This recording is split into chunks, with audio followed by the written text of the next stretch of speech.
C'est la troisième fois en quelques mois que Tripoli est ébranlée par des combats. Pour en parler avec moi sur ce plateau, Joseph Baout, merci beaucoup d'avoir accepté notre invitation. Alors vous êtes politologue. Est-ce qu'on peut parler d'un embrasement du Liban aujourd'hui ou est-ce que c'est uniquement Tripoli qui est touché ? En fait, heureusement, on ne peut pas encore parler d'un embrasement général du Liban, mais tout d'abord, ce n'est pas exclu que la situation à Tripoli dure, et à ce moment-là, ce sera peut-être quelque chose de plus grave. Et puis, il est arrivé les derniers mois que la situation proprement tripolitaine fasse tache d'huile, s'étende vers Beyrouth, par exemple, ou vers le sud. À ce moment-là, on peut craindre quelque chose de plus généralisé.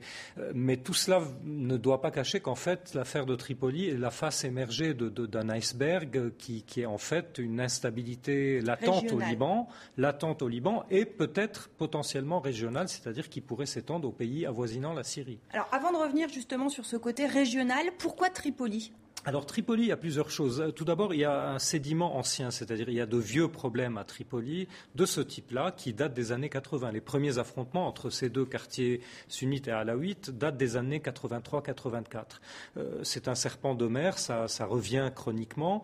Et la révolution syrienne et les événements en Syrie, aujourd'hui, sont venus rallumer ce brasier. C'est-à-dire, en gros, pour faire très très schématique, il y a le quartier alaouite qui est considéré, qui se considère partie prenante à la question syrienne parce qu'il est défenseur du régime, qu'il a peur que la chute du régime ne veuille dire son élimination ou son affaiblissement politique. Et il y a les quartiers sunnites de Tripoli, mais aussi les régions sunnites environnantes de la ville du Raqqa, qui, elles, accueillent des réfugiés, mais qui aussi se proposent d'être des bases arrières, des canaux d'approvisionnement de la rébellion syrienne. C'est-à-dire il y a beaucoup d'armes, de munitions et d'hommes qui passent à travers la frontière entre la Syrie et le Liban. Et donc la question syrienne est devenue complètement une question transposée à Tripoli, jusqu'à maintenant seulement Tripoli, mais potentiellement peut-être beaucoup plus large que la ville. L'opposition, la rébellion syrienne dit beaucoup que Damas est derrière tout ça. Est-ce que le régime a les moyens d'avoir un impact sur ce qui se passe au Liban, à Tripoli? Quels sont les relais? Alors c'est là que sur le sédiment ancien et sur ce qui se passe aujourd'hui, il y a la troisième couche, si vous voulez, qui explique cet embrasement, c'est l'instrumentalisation par les acteurs sur la révolution syrienne et sur la question syrienne de ce qui se passe à Tripoli. Évidemment, le régime a intérêt à exporter le feu, si vous voulez, en dehors de ses frontières, c'est-à-dire de jouer les pare-feux vers Tripoli aujourd'hui, peut-être demain vers la Jordanie, vers l'Irak ou vers la Turquie, et aussi peut-être de contrer sur son terrain, son arrière-cour, si vous voulez, la rébellion syrienne, c'est-à-dire l'empêcher d'acheminer les armes, les munitions, etc. Mais il y a aussi, dans l'autre sens, des gens qui utilisent aussi cet abcès tripolitain, justement pour faire parvenir du soutien à la rébellion, c'est-à-dire les États, en gros, du Golfe, comme l'Irak, le Qatar ou l'Arabie saoudite, qui approvisionnent des armes et de l'argent et qui ont aussi intérêt à ce que l'influence syrienne traditionnelle dans la région du Nord-Liban s'affaiblisse et s'évanouisse pour qu'ils puissent justement établir leur base. Donc ces deux forces s'affrontent sur le terrain tripolitain. Évidemment, le régime est bien plus soupçonné et soupçonnable aujourd'hui de vouloir peut-être déstabiliser le Liban parce qu'en plus de tout cela, ça apporte de l'eau à son moulin qui consistera à dire demain, voilà, la chute du régime Assad, la chute de la Syrie, ce sera le cauchemar dans la région, un discours qu'il veut tenir aux pays occidentaux et au monde entier pour leur dire vous avez intérêt à négocier une sortie honorable à cette question avant que vous n'ayez à traiter quelque chose de beaucoup plus large et de beaucoup plus explosif pour vous. Vous disiez tout à l'heure que vous craignez aussi un embrasement qui soit plus régional, en dehors du Liban. Vous pensez à quoi? La Jordanie, par exemple?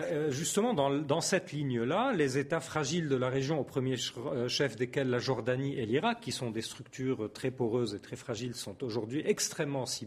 Et peut-être, à terme, si le conflit syrien s'enlise, la Turquie pourrait devenir victime à partir de la question kurde, à partir de la question alaouite. C'est-à-dire que l'ensemble de cette région, si le conflit syrien s'éternise et s'enfonce dans cette sorte de bain de sang dans lequel il est en train de s'enfoncer, c'est peut-être des miasmes régionaux qui vont venir se greffer sur cette question. Et à ce moment-là, on passera d'une échelle proprement syrienne à une échelle beaucoup plus dangereusement régionale. Et alors, rapidement, il y a aussi la question confessionnelle dans ce... Évidemment, c'est la grammaire de toutes ces questions-là. Alors, c'est la question communautaire. J'ai un exemple, justement. On a un jésuite italien, Paolo Dell'Olio, qui que vous connaissez, qui a lancé un appel dans un entretien à l'AFP et qui dit attention, il ne faut pas que la haine communautaire fonctionne en Syrie, parce que ça pourrait s'exporter notamment au Liban. Qu'est-ce que vous en pensez? Écoutez, vous êtes parti dans votre reportage de cette question. Vous avez dit les quartiers alaouites et les quartiers sunnites. On est en plein dans le communautaire. Il y a aussi la question donc c'est la question révolution communautaire qui se joue, entre autres, en Syrie, ce n'est pas le seul aspect de la révolution, qui se transpose au Liban. Elle peut prendre au Liban des nuances ou des couleurs encore plus conflictuelles communautaires, c'est-à-dire entre chiites et sunnites, et plus tard entre chrétiens, musulmans, druzes et autres. C'est-à-dire que c'est le brasier de la région qui est en fait la vieille question, si vous voulez, orientale, la question des communautés, la question des minorités, que les États avaient essayé de traiter jusqu'à maintenant. Ces cadres étatiques sont en train d'exploser, et ce que dit le père Paolo, c'est un peu ce que craignent tous les bons esprits, c'est-à-dire que la chute des États ne soit pas remplacée par de nouveaux cadres étatiques, mais par un chaos communautaire et autre que communautaire qui risque de prendre des décennies pour être réglé. Donc je pense que c'est quelque chose qu'il faut traiter assez rapidement pour que ces changements politiques qui sont bienvenus et souhaitables, comme en Syrie, soient des changements vers le mieux et non pas vers plus de régression et de cauchemars. On se quitte sur cet appel à la prudence. Merci beaucoup, Joseph Baout, professeur à Sciences Po, d'avoir été avec nous sur ce plateau. Revenons